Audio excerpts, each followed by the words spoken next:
He was an outcast by choice. What? What do you mean? Many years ago, before the derangement, before the Red Raids, a band of murderous outlanders, 12 in number, struck without warning. At Mother's Vigil, they took hostages, and then pressed on, headed for Devil's Thirst. Mother's Vigil? Where's that? You would know it as the Forsaken Village, near the Karja border. But at the time, many families lived there. Rost's was one of them. His mate was killed fighting the Outlanders, and his daughter was among those taken hostage.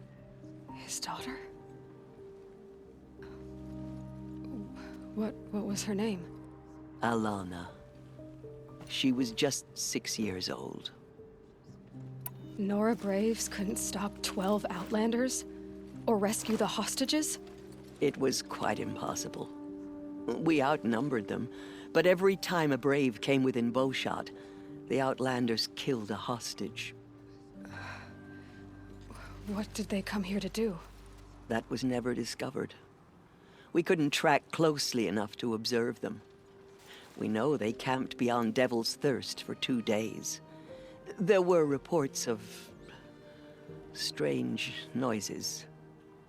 And then, as suddenly as they came, the Outlanders made their way back to the border and disappeared.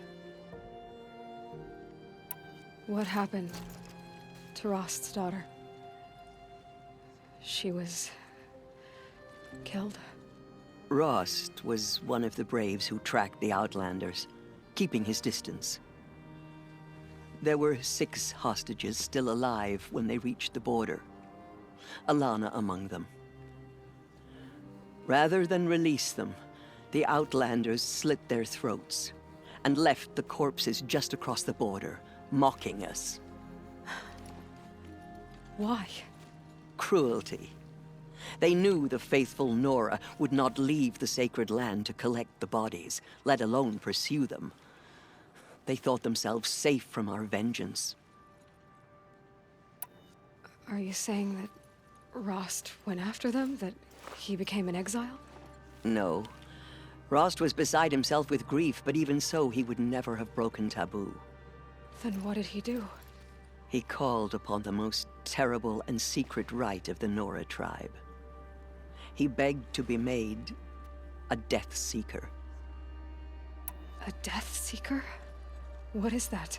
One who dies to go seeking, and in seeking, brings death to others. The ritual drags the spirit from one's body, releasing it to All Mother's care.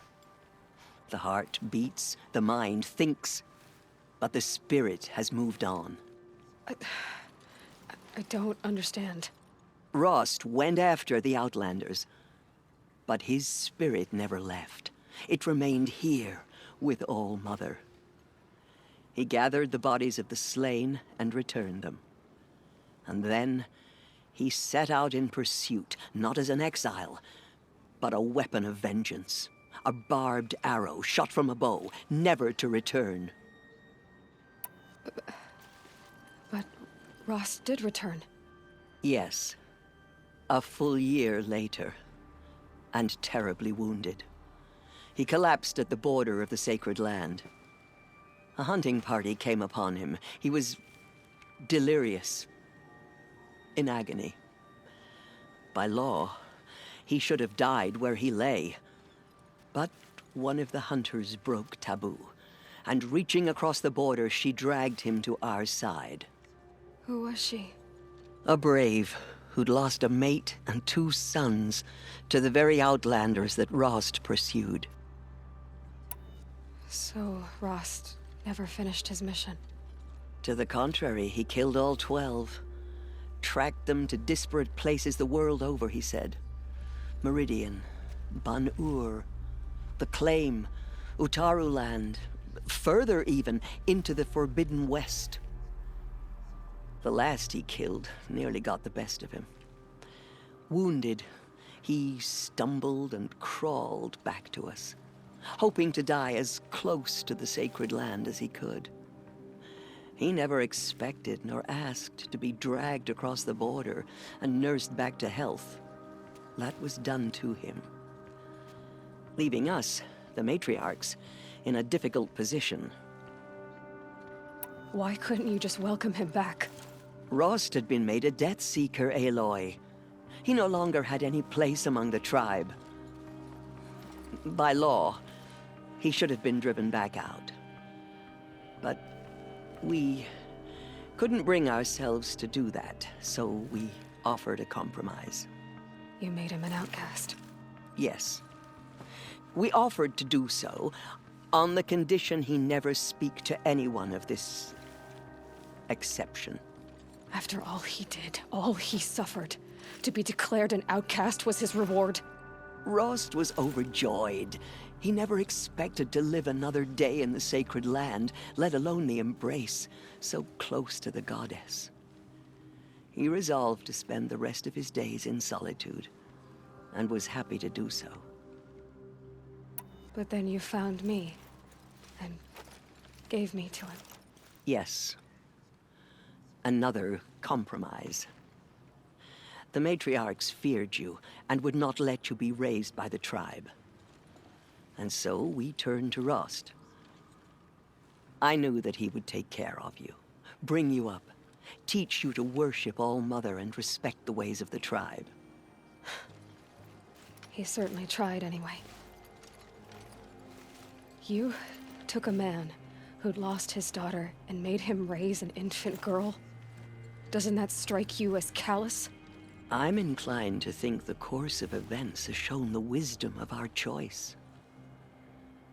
And I'm quite certain that from the moment he laid eyes on you, he saw you as a gift and never a burden.